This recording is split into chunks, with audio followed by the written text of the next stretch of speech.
وقال الشيخ المؤلف رحمكم الله وأدام النفع به وببركة علومه وبكم في الدارين آمين آمين يا رب العالمين. Alhamdulillah, puji syukur kehadirat Allah Subhanahu wa taala. Pada kesempatan malam hari ini kita bisa sama-sama kembali bersilaturahmi dan juga kita bermuajahah mentakmirkan Masjid Al-Faizin yang sebagaimana biasa kita adakan setiap malam Sabtu, yaitu kajian kitab Riyadhus Shalihin, yang mudah-mudahan apa yang kita dapatkan pada malam hari ini bermanfaat untuk hidup kita di dunia dan di akhirat. Salawat dan salam selalu tercurahkan kepada baginda Nabi besar Muhammad sallallahu alaihi wasallam, pimpinan umat yang ajarannya selalu kita ikuti sampai hari kiamat.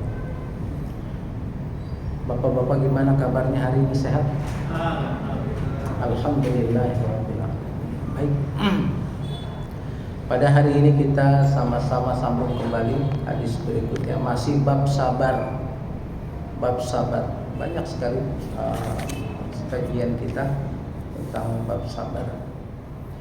Bismillahirrahmanirrahim. Wa an Abi Abdurrahman Abdullah bin Mas'ud radhiyallahu anhu qala ka'anni anzuru ila Rasulillah sallallahu alaihi wasallam yahki nabiyyan minal anbiya'i salawatullahi wa salamuhu alaihi darabahu qaumuhu wa admauhu wa huwa yamsahu dama an wajhihi wa huwa yaqulu Allahumma ighfir li qaumi fa innahum la ya'lamun.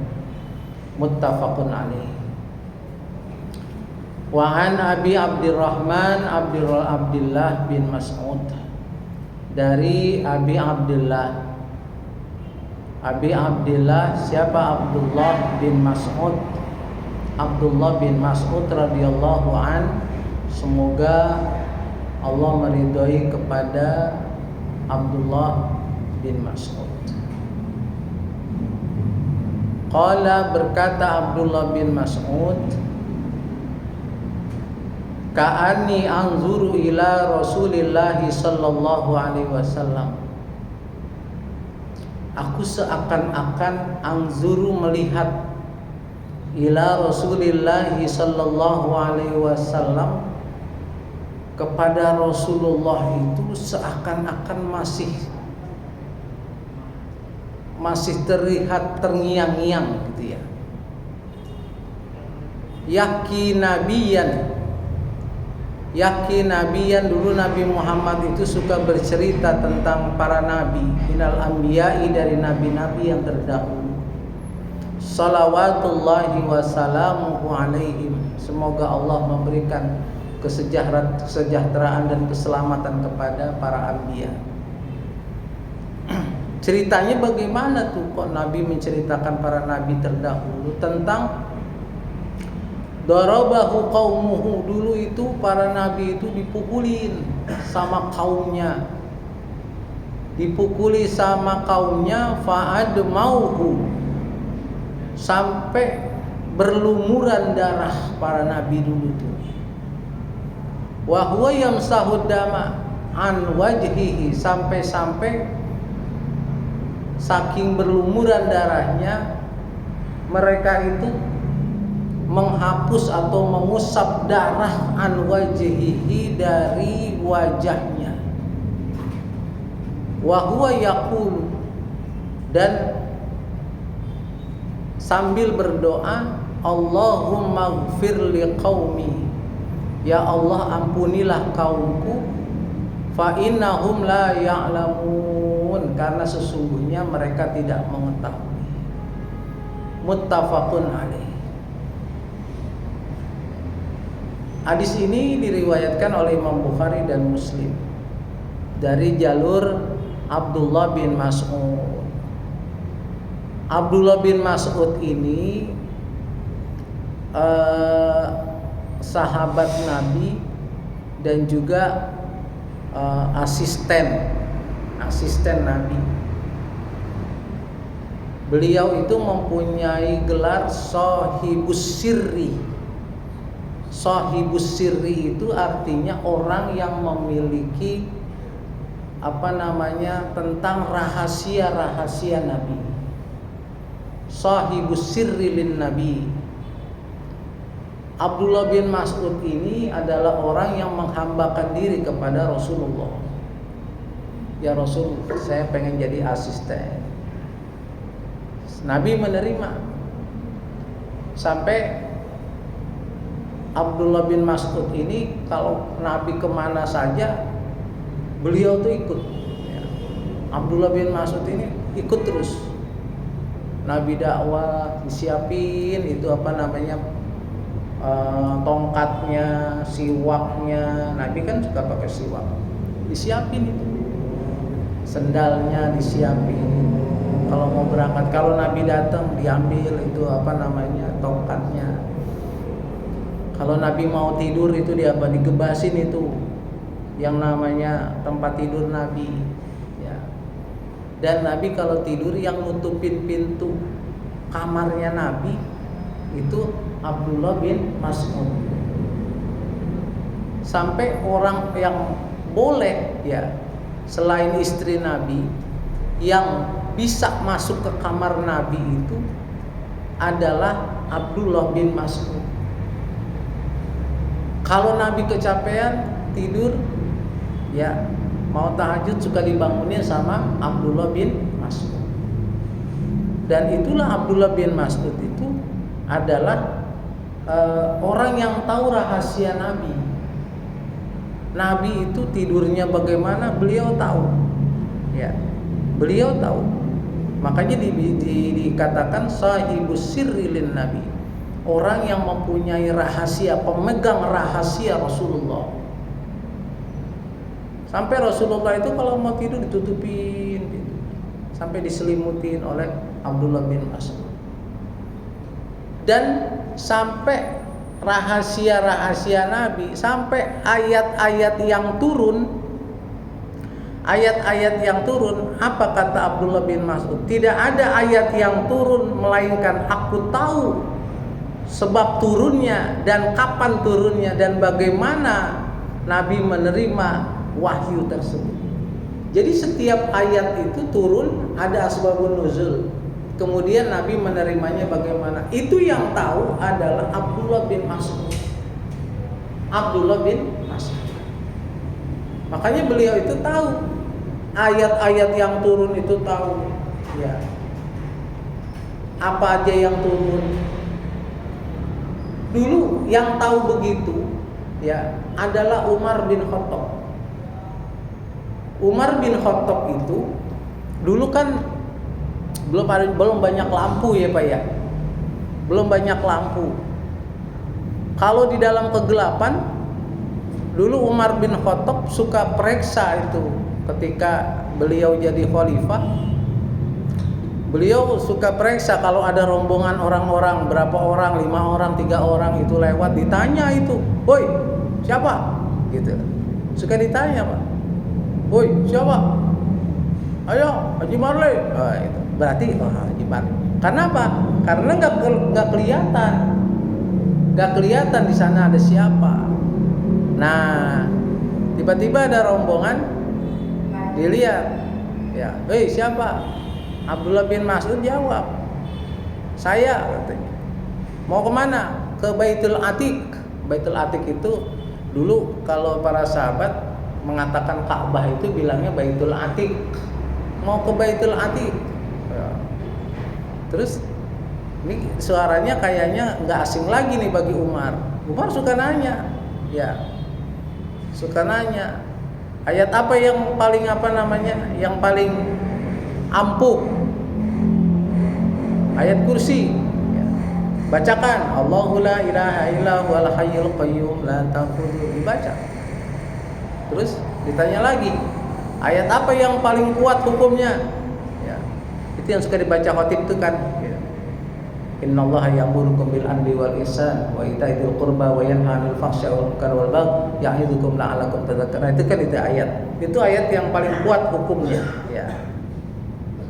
Lalu ditanya lagi, Ya. Ayat apa aja yang mencakup semuanya ditanya. Itu surat apa namanya? Surat Al-Zalzalah. Wa may ya'mal misqala dzarratin khairan yarah wa may ya'mal misqala dzarratin syarran yarah. Dijawab oleh Ibnu Mas'ud. Baru dijawab. Mas'ud ya? Ya gitu. Mas'ud ya? Ya. Jadi baru tahu itu Mas'ud di tengah kegelapan dijawab dengan apa namanya ayat-ayat itu, maka Umar bin Khattab tahu itu namanya Mas'ud. Karena orang dulu nggak tahu. Sama dulu dia waktu zaman DITII itu Pak ya, DITII itu. Dulu kalau tentara-tentara apa namanya RI, kalau ada gerombolan orang di apa namanya di tengah-tengah hutan kan kata, "Oi, siapa?" "Aneh." "Oh iya, berarti temannya." Jadi zaman dulu itu begitu. Nah, Umar itu mengetahui itu namanya Ibnu Mas'ud. Ya, karena apa? Karena dia tahu ayat-ayat yang apa yang turun kepada Nabi, sehingga di apa namanya ditanyakan seperti itu, maka dia pasti jawab. Nah, kalau mamanya dia tahu menjawab, ya itu berarti Abdullah bin Mas'ud. Abdullah bin Mas'ud itu dulu orang diantara apa namanya pertama kali masuk Islam, ya beserta dengan sahabat-sahabat yang jumlahnya 6 orang. Jumlahnya 6 orang. Di antaranya ada Abdullah bin Mas'ud. Ya.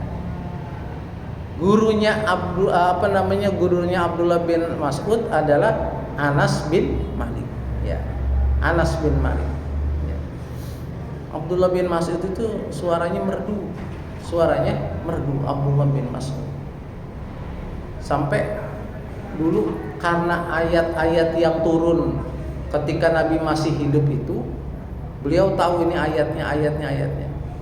Bahkan sahabat yang apa namanya yang tahu gitu ya tentang lagu-lagu Al-Qur'an dulu ya Abdullah bin Mas'ud. Sampai satu ketika dulu Nabi Muhammad ketika menyuruh, kata Nabi begini, siapa yang diantara kalian yang suaranya bagus untuk membacakan ayat-ayat Al-Qur'an? Abdullah bin Mas'ud nunjuk tangan. Saya ya Rasulullah. Kata Rasulullah, jangan kamu, yang lain. Enggak, saya aja. Akhirnya dibaca itu. Dibaca di dekat Ka'bah. Orang-orang kafir Quraisy dengar suaranya enak, kenceng suaranya. Kenceng. Ya. Nanti ada lagi sahabat Nabi yang apa namanya yang suaranya enak lagi. Nah, suaranya kenceng sampai orang-orang Quraisy keluar, dipukulin. Itu Abdullah bin Mas'ud dipukulin babak belur. Lalu pulang kepada Nabi ngadu, ya Rasulullah saya babak belur nih habis baca tadi itu. Kata Nabi, ya udah, makanya saya larang kamu baca. Tapi saya nggak mau berhenti, saya tetap akan bacakan ayat-ayat Al-Quran. Nah itu akhirnya, nah itulah termasuk Abdullah bin Mas'ud ini orangnya nggak pernah takut. Ya. Nah itulah tentang sekelumit Abdullah bin Mas'ud. Jadi beliau itu adalah sirrun Nabi, ya, sahibus sirril Nabi. Tentang apa-apa yang dilakukan oleh Nabi, Abdullah bin Mas'ud itu tahu. Ya. Karena asistennya, ya.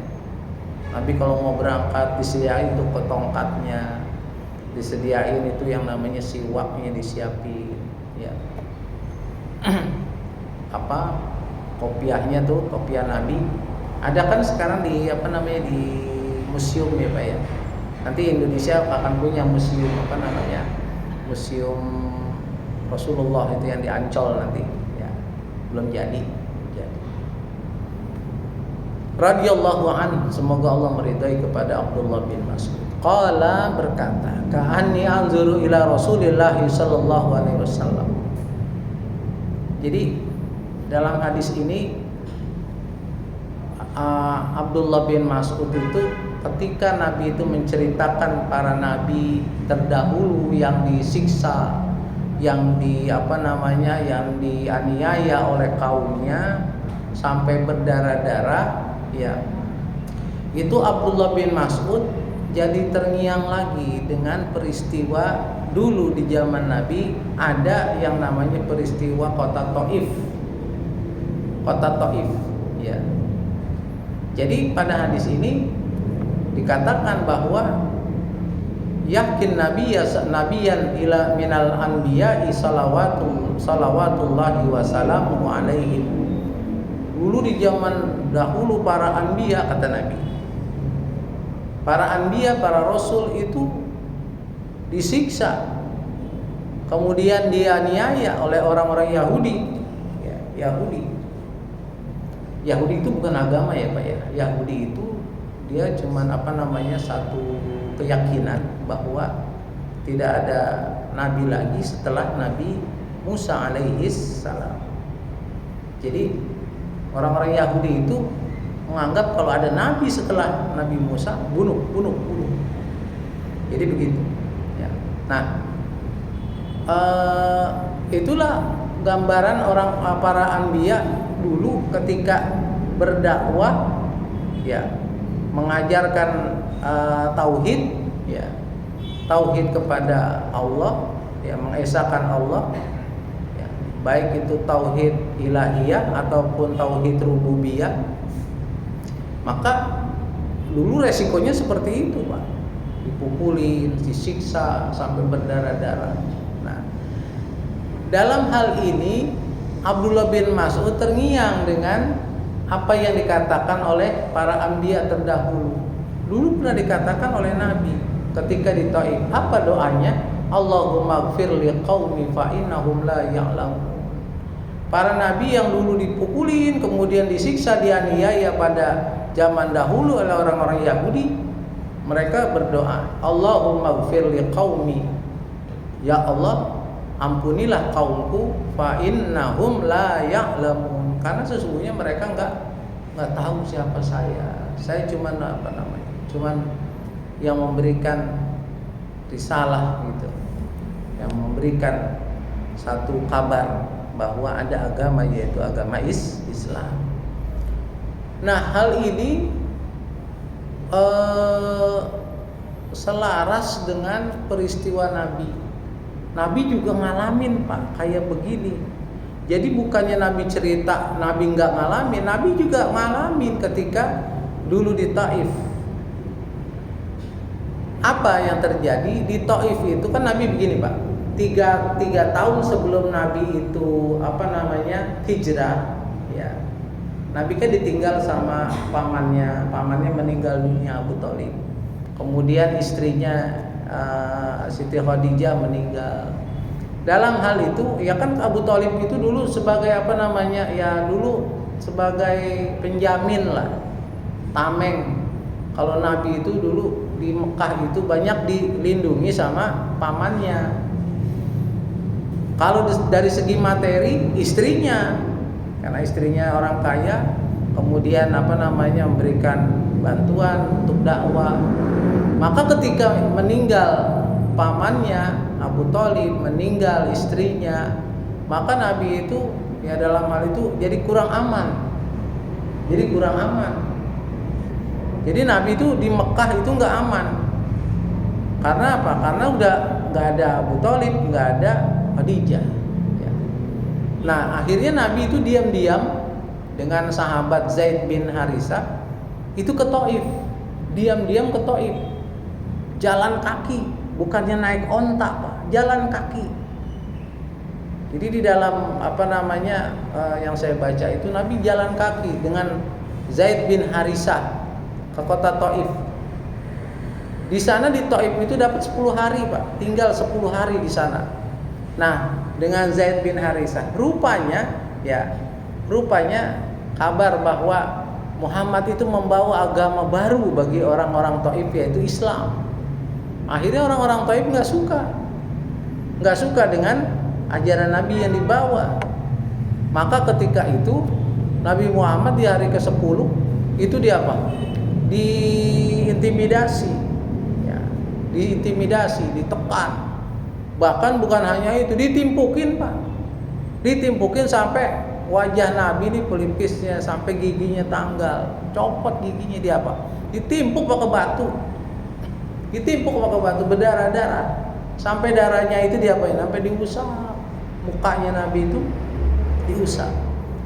Nah, sahabat yang ikut pada waktu itu adalah Zaid bin Harisah. Zaid bin Harisah itu melindungi Nabi.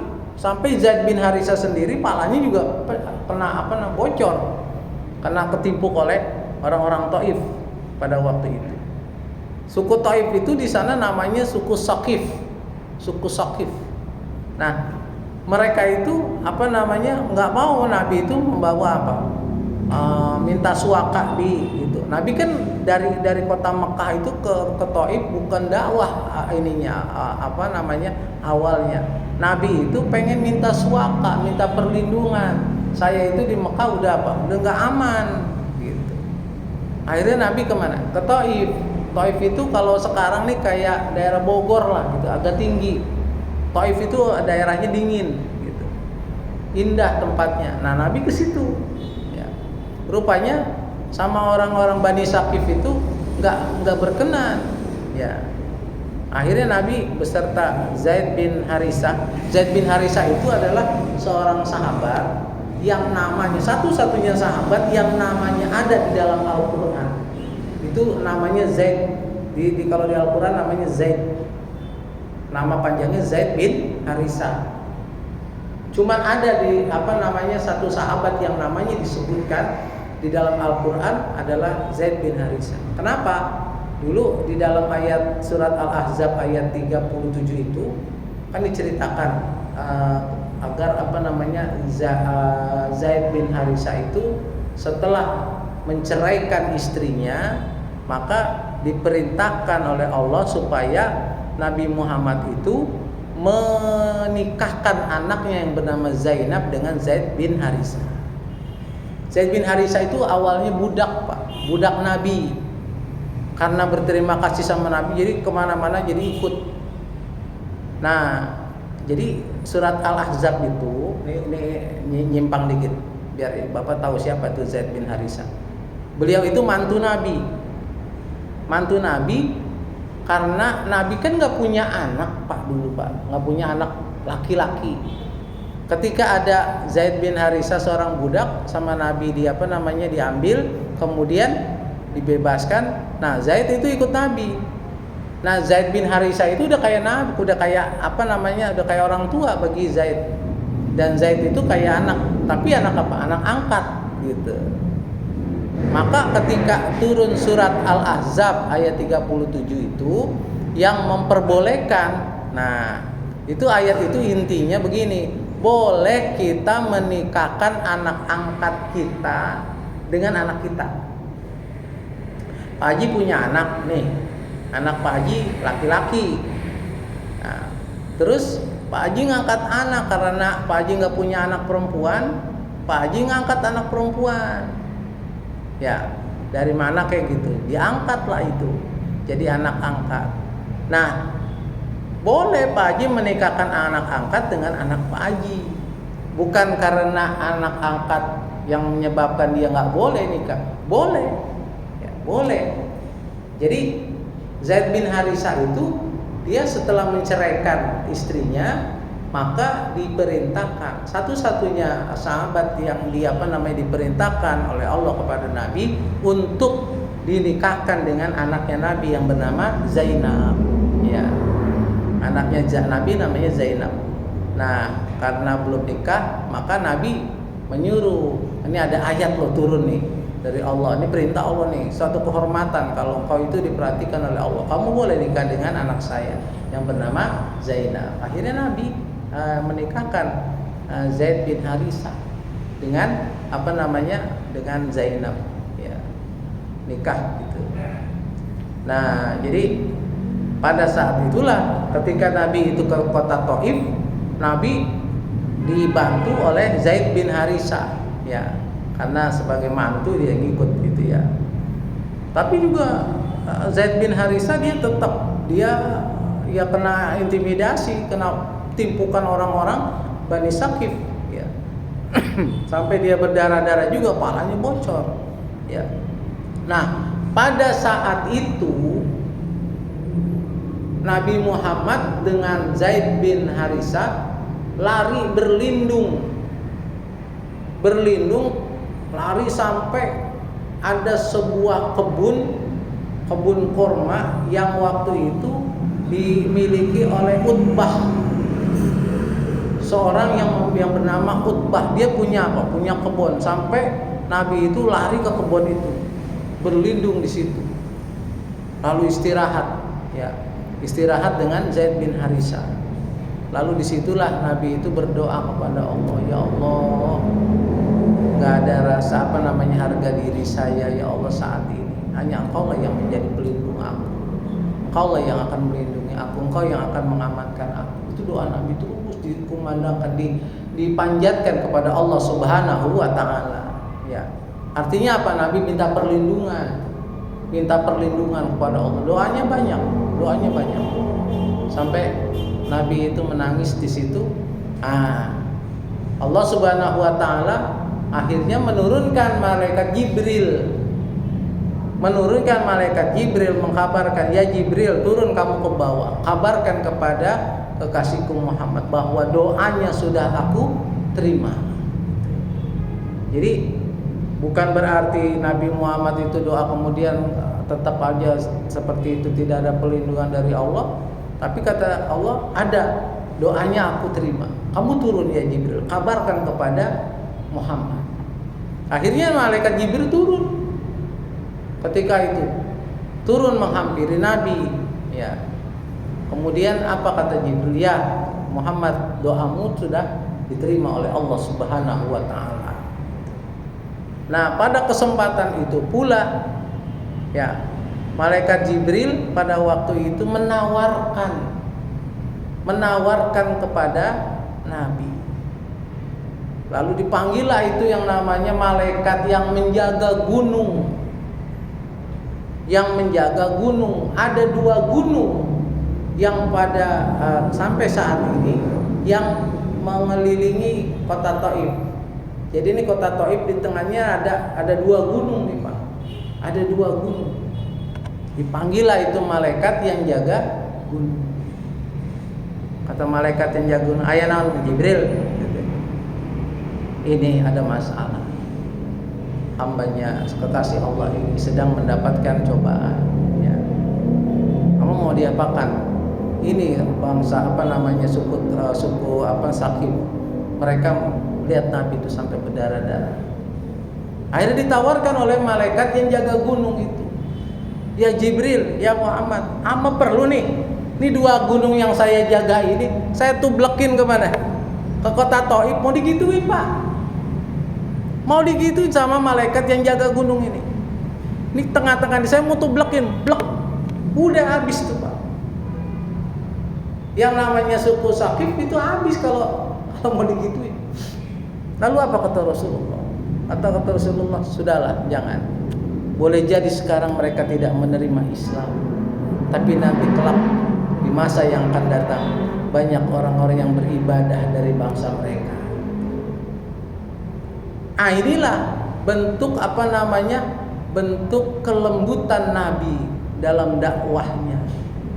Walaupun Nabi diintimidasi, dianiaya seperti itu, ditawarkan seperti itu, Pak. Coba kalau Bapak digituin, gimana nih? Ya, Pak Haji, mau kita itu sikat aja, kan boleh begitu ya kalau orang kita nih. Kalau kan Nabi kan enggak. Jadi udah, nanti satu ketika dari anak cucu mereka ada yang beribadah kepada Allah. Dan itu terbukti Pak. Akhirnya banyak ulama-ulama yang lahir di kota Thaif itu. Banyak ulama-ulama, baik itu di zaman para sahabat, banyak tabi'in, ya, yang akhirnya ulama-ulama itu datang dari kota Thaif. Boleh jadi sekarang kata Nabi, mereka tidak menerima Islam, tapi kelak di masa yang akan datang mereka akan beribadah kepada Allah Subhanahu wa taala. Jadi begitu. Maka doanya para anbiya dahulu dikatakan, Allahumma ghfir liqaumi fa innahum la ya'lamun. Itu sama halnya seperti itu. Nabi mengatakan, ya mereka enggak kenal siapa saya. Saya yang minta suaka, minta perlindungan di kota Thaif ini. Tapi mereka itu enggak terima saya itu datang ke kota Thaif ini. Karena di Mekah itu udah apa? Udah genting Pak. Nabi Muhammad itu dia kepung. Makanya 3 tahun berikutnya Nabi Muhammad itu hijrah ke kota Madinah. Karena tidak kuat intimidasi orang-orang kafir Quraisy di kota Mekah. Akhirnya Nabi Muhammad hijrah dengan para sahabat lainnya. Nah itulah ya. Jadi dengan adanya peristiwa ini, kata Abdullah bin Mas'ud, aku teringat ketika Rasulullah Shallallahu Alaihi Wasallam, karena Abu Abdullah bin Mas'ud juga ikut dengan Rasulullah, kemana Rasulullah pergi dia ikut. Nah itulah dengan Zaid bin Haritha. Zaid bin Haritha itu juga termasuk karena mantu Nabi. Suaranya juga enak. Beliau itu suka jadi wakil kalau Nabi kurang sehat, beliau itu yang jadi imam. Ya, sama Abdullah bin Mas'ud. Kalau Abdullah bin Mas'ud itu hidup sampai zaman Utsman bin Affan, sampai Khalifah Utsman bin Affan. Jadi Nabi wafat, kekhalifahan diganti oleh Abu Bakar, Umar, Utsman. Nah, ketika di zaman Utsman, Abdullah bin Mas'ud ya mengakhiri hidupnya. Beliau itu sampai ditawarkan oleh Utsman bin Affan. Ya Abdullah bin Mas'ud, mau nggak engkau aku gaji deh? Kalau kamu lagi kurang sehat begini, aku gaji deh setiap bulan untuk keluargamu dan anak-anakmu. Abdullah bin Mas'ud nggak mau. Walaupun khalifah pengen menjamin hidupnya, setiap bulan mau digaji, mau dikasih uang untuk keluarganya karena beliau sudah sakit-sakitan, Abdullah bin Mas'ud nggak mau. Kan kata Utsman begini, lah kan nanti anak-anakmu kalau engkau tidak ada, tetap dia akan aku jamin, ya, tetap dia akan aku jamin. Dia tidak akan cari uang lagi karena jasamu sudah banyak dengan Rasulullah. Kata Abdullah bin Mas'ud, nggak usah, sudahlah, Allah lah yang akan menanggung yang akan menjamin rezeki mereka, karena mereka sudah aku wasiatkan. Kata Abdullah bin Mas'ud. Apa kata Abdullah bin Mas'ud? Mereka anak-anakku selalu membaca surat Al-Waqiah setiap malam. Karena surat Al-Waqiah itu kata Abdullah bin Mas'ud adalah surat yang satu jaminan dari Allah yang jauh dari kemelaratan dan kefakiran.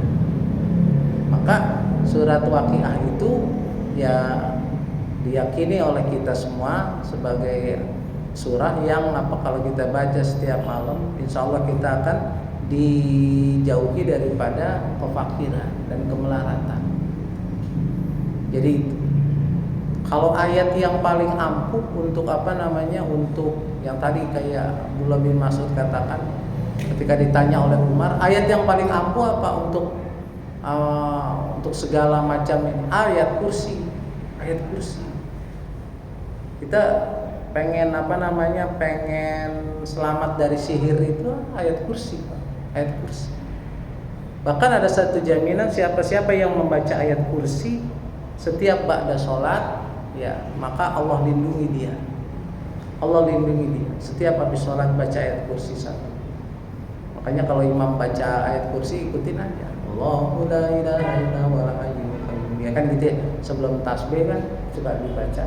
Ikuti aja.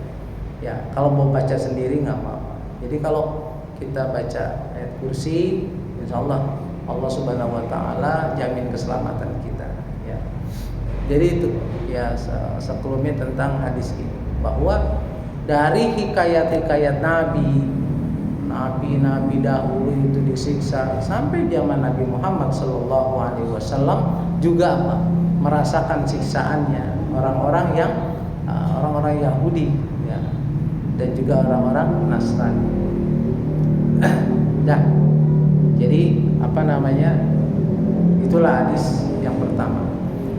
Wa an Abi Sa'id wa Abi Hurairah radhiyallahu anhuma anin Nabi sallallahu alaihi wasallam qala ma yusibul muslima min nasabin wala hammin wala hazanin wala adan wala ghammin hatta syaukah yushakuha illa kaffarahullahu biha min khotoya. muttafaqun alaih. Dari Abi Sa'id wa Abi Hurairah dan Abi Hurairah radhiyallahu anhuma, semoga Allah meridhoi kepada keduanya, anin Nabi sallallahu alaihi wasallam, dari Nabi Muhammad sallallahu alaihi wasallam, qala, bersabda Nabi Muhammad, ma yusibul muslima min nasabin wala hammin wala hazanin wala adan wala ghammin hatta syaukah yushakuha illa kafarahu Allah biha min khataya. Kata Nabi dalam sabdanya, seorang muslim yang tertimpa satu kecelakaan, satu kecelakaan menimpa seorang muslim, atau juga kemelaratan, kekurangan materi, kekurangan harta, ya, dan juga satu kegundahan itu kegalauan, hidupnya nggak tenang, ya, ataupun seorang muslim itu ditimpa satu kesedihan, keluarganya meninggal dunia atau keluarganya mendapatkan satu kezaliman, dia sedih seperti itu. Dan juga adzan itu satu kesakitan, sakit kita karena tertimpa sakit, kata Nabi. Seorang muslim dia tertimpa sakit, muslim ya, bicaranya bukan mukmin, muslim, orang Islam, ya. Wala hammin, dan juga kedukacitaan, duka cita, kedukaan, ya, pada kita menimpa kepada kita, ya. Maka sampai kata Nabi terkena duri, ya mungkin duri sekarang udah jarang, terkena ya, paku kayak ataupun benda tajam yang ada di jalan, kena kita nih Pak, kena kaki kita, atau kena kita kebaret oleh ada kawat, ada seng yang menyebabkan kita terluka, ya. Maka kata Nabi, illa kafarahullahu biha min khataya. Itu semuanya, kesedihan, kegundahan, kesakitan, sampai terkena duri, kata Nabi, itu semuanya itu bisa mengurangi dosa-dosa kita, bisa mengurangi dosa-dosa kita. Kita sedih nih Pak, satu masa kita sedih, kan manusia kan ada kalanya sedih, dia menangis, kenapa ini menimpa kepada saya, ya, kenapa ini saya sakit seperti ini, kenapa nih saya kok duka seperti ini, kenapa saya melarat seperti ini. Maka kata Nabi, bagi seorang muslim itu kalau dia mengalami seperti itu, Allah akan kurangi dosanya, Allah akan ampuni dosa-dosa. Jadi itulah Pak, bentuk ibadah kita. Jadi ibadah itu bukannya waktu kita lagi mampu ataupun lagi sehat saja. Ketika kita lagi sakit pun, kita lagi tidak sehat, kemudian kita lagi miskin, kita lagi kekurangan, kita lagi sedih, itu juga termasuk ibadah. Bapak diomelin sama istri bapak, diomelin habis gitu Pak. Bisa kita menjawab nih omelan istri, tapi karena kita mau bersabar, biarin aja diomelin. Yang namanya sama istri, Pak. Maka kita itu sudah beribadah dengan apa? Dengan kesabaran kita. Maka ketika kita diomelin pun, ya kita juga kita bisa beribadah. Maka kita bisa-bisanya lah kita menempatkan, ini ibadah nih, saya bisa ibadah. Jadi diomelin orang, padahal kita bisa melawan dia. Kita diomelin sama seseorang, kita diam aja, sabar kita. Itu kita lagi ibadah, walaupun kita salah gitu. Walaupun kita salah, apalagi kalau kita lagi salah, ya udah, orang kalau kita lagi salah tuh Pak, ya jangan jangan ngejawab kalau lagi diomelin orang. Kita salah, dia tahu kita salah, kita masih ngejawab juga, ya udah, itu namanya ngeyel, ya. Bahasa mana tuh ngeyel tuh, ya. Jadi begitu, sampai ada duri yang menerima singgah di badan kita, itu merupakan satu ibadah yang bisa mengampuni Allah Subhanahu wa taala mengampuni segala dosa-dosa kita. Maka kita dengan adanya di dunia ini kan banyak ya Pak ya kesulitan, banyak itu kesakitan yang disebut di dalam bahasa Arab itu dikatakan bahasa hadisnya masyaqqatud dunya. Masyaqqatud dunya artinya kesulitan-kesulitan yang ada di dunia ya. Kesulitan-kesulitan yang ada di dunia yang kita alamin, maka itulah ya yang bisa mengurangi dosa-dosa kita karena Allah Subhanahu wa taala melihat kita dalam keadaan sabar. Nah, inilah masih bab sabar. Jadi kalau kita bersabar apa yang sudah disuratkan oleh Allah kepada kita, ini disuratan, ini udah maunya Allah ya. Ini udah kehendak Allah. Maka orang yang seperti itu, maka dia sudah mengurangi dosa-dosanya. Dalam posisi apapun orang muslim itu lagi senang dia bisa ibadah, ketika susah juga dia bisa ibadah. Nah, inilah Pak. Jadi orang kalau sudah intinya apalagi orang kalau sudah ingatnya dengan mati gitu ya. Saya udah tua kayak begini, ngapain sih saya marah-marah lagi gitu kan. Jadi orang kalau udah apalagi sudah ingat kepada mati, ya udah tuh dia nggak ada keinginan untuk cinta kepada dunia. Hubur dunia itu udah dibuang sama dia. Udah dibuang. Udah mulai itu tumbuh rasa zuhud kita. Maka tauhid kita makin naik. Tauhid rububiyah kita ya. Bahwa kita itu meyakini bahwa ini loh, saya bisa gede kayak begini dari mulai kecil, yang ngegedein itu Allah. Yang ngegedein Allah. Kita punya anak dari mulai bayi sampai gede-gede. Emang kita yang ngegedein? Bukan kita, karena kita kasih makan saya yang biayain, saya akhirnya jadi berhasil. Enggak, itu yang ngegedein anak kita itu Allah. Sama juga kita dibesarkan oleh Allah, walaupun orang tua kita yang cuman pelantara aja orang tua. Maka yang menjadikan kita tumbuh dewasa, tumbuh sudah tua begini, ya kita bisa begini, kita bisa begitu, kita punya pejabatan, kita punya kerjaan kayak begini. Itu apa? Semuanya adalah kehendak Allah. Bukan berarti ini loh saya yang mulai nguliahin dia, akhirnya dia jadi orang besar. Akhirnya dia jadi orang yang berpengaruh. Bukan. Kok ada orang yang yang udah nyekolahin mati-matian, tapi ternyata ya ternyata begitu. Maka ketika kita kan ada orang begini Pak, ada orang pinter tapi ternyata dia nggak maju rezekinya, ya tetap aja miskin. Tapi ada juga orang yang yang bodoh tapi dia punya karyawan, dia punya pekerjaan untuk ngegaji orang, dia bisa. Pada hakikatnya kata Allah aku ingin membuktikan bahwa yang memberikan rezeki itu dia itu, yang orang yang pintar itu bukan karena dia itu pintarnya ataupun dari ilmunya, tapi tetap aku yang memberikan rezeki kepada dia. Ada orang bodoh, dia punya harta banyak, dia orang kaya, kan ada ya?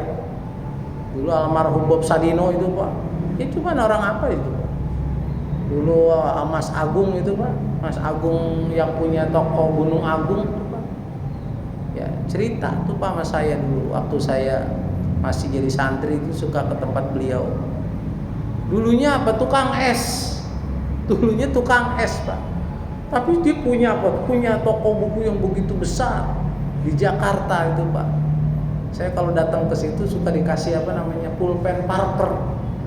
Pulpen Parker itu pulpen yang paling mahal. Dulu harganya 15.000. Ketika pulpen harganya 200 perak, 100 perak.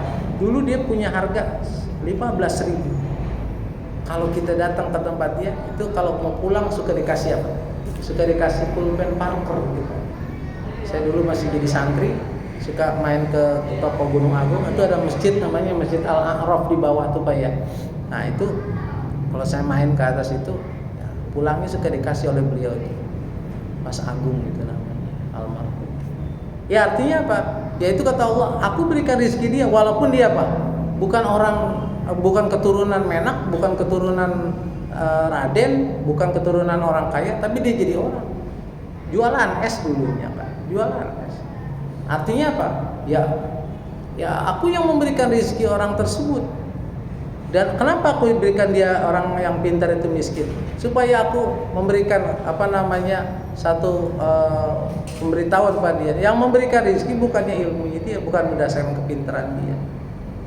Nah jadi begitu ya Pak ya. Nah, inilah pengajian kita pada hari ini ya tentang bagaimana perjuangan Rasulullah Sallallahu Alaihi Wasallam ketika masih dulu di Taif. Mudah-mudahan bermanfaat untuk kita semua. Al-Fatihah. A'udzubillahi minasyaitonir rajim. Bismillahirrahmanirrahim. Alhamdulillahirabbil alamin. Arrahmanirrahim. Iyyaka na'budu wa iyyaka nasta'in. Ihdinas siratal mustaqim. Siratal ladzina an'amta 'alaihim ghairil maghdubi 'alaihim wa'alaihim Allahumma bihamdil Fatihah wa bisirril Fatihah wa bi mu'jizatil Fatihah ya farijal hamma ya kashifal hamma ya man bi ibadi ya ghafur wa yarham Allahumma ja'al jama'ana jam'an marhuma wa tafarruqan min ba'di tafarruqan ma'suma Allahumma anzilna munzalan mubarakan wa anta khairul munzilin Rabbana atina fid dunya hasanah wa fil akhirati hasanah wa qina adzabannar wa sallallahu alaihi wasallam Muhammad wa ala alihi washabbihi wasallam walhamdulillahi rabbil alamin. Assalamualaikum warahmatullahi wabarakatuh.